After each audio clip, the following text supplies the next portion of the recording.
अगर तुमने इस वीडियो पर क्लिक करा है तो हो सकता है तुम भी शहर कराची से ताल्लुक़ रखते हो, और अगर हाँ तो कमेंट सेक्शन में कराची लिखकर लाजमी कमेंट कर देना। तुम्हें क्या लगता है कराची शुरू से ही ऐसा था जैसा आज है? हर जगह नदी नाले और कचरे के ढेर। कराची दुनिया की तरक्की याफ्ता शहरों में से एक है।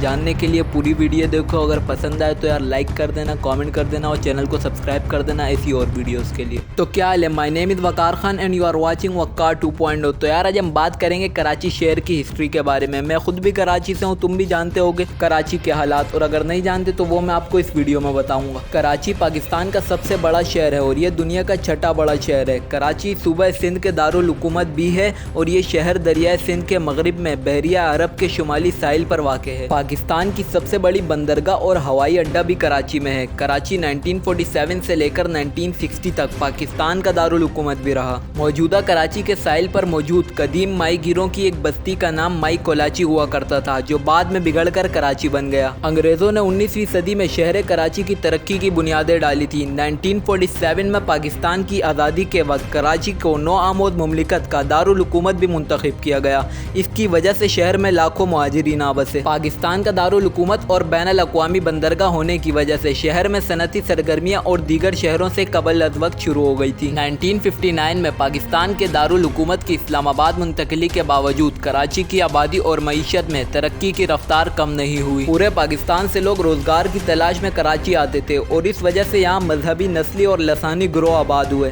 कराची इस वजह से छोटा पाकिस्तान भी कहा जाता है। और ये तो आप भी जानते हैं कि कराची को द सिटी ऑफ लाइट भी कहते हैं। हाँ, वो अलग बात है कि रात होते ही 3 फुट दूर गड्ढा भी आपको नहीं दिखता। पर पिछले कुछ सालों में कराची के कुछ हालात में बहुत बेहतरी आई है। कराची में अमन की सूरत हाल काफ़ी बेहतर हो गई है और शहर में मुख्तलिफ शोबों में तरक्की की रफ्तार में बहुत इजाफा हुआ है। अगर इस शहर की तारीख की बात करें तो अरब के लोग इस शहर को बंदरगाह दीबल के नाम से भी जानते हैं, जहां से मोहम्मद बिन कासिम ने 712 में अपनी फतूहात का आगाज़ किया। पहले कराची को मकरान यानी बलूचिस्तान के इलाके कोलान से एक बलोच माई जो कोलान से हिजरत करके यहाँ आबाद हुई थी। यहाँ की आबादी ज़्यादातर बलोच थी। इसकी नुस्बत से माई कराची के नाम से जाना जाता था। 1772 में माई कराची को मस्कत और बहरैन से तिजारत करने के लिए मुंतखब किया गया। इसकी वजह से ये गाँव तिजारती मरकज़ में तब्दील होना शुरू हो गया। यूँ माई कराची में बलोचों के अलावा बाकी कौमें भी आबाद हुई। ये एक तरक्की याफ्ता शहर बन चुका था, तो इसकी हिफाजत के लिए मस्कत से तोपे दरामद करके शहर के कराची के 2 बड़े दरवाज़ों पर लगाई गई। बलोची में दर गेट को कहते हैं, जिसकी वजह से कराची में 2 दर आज भी मौजूद हैं। एक दर जिसका रुख समंदर की तरफ था, जिसकी वजह से इसको बलोची में खारा दर कहा जाता है,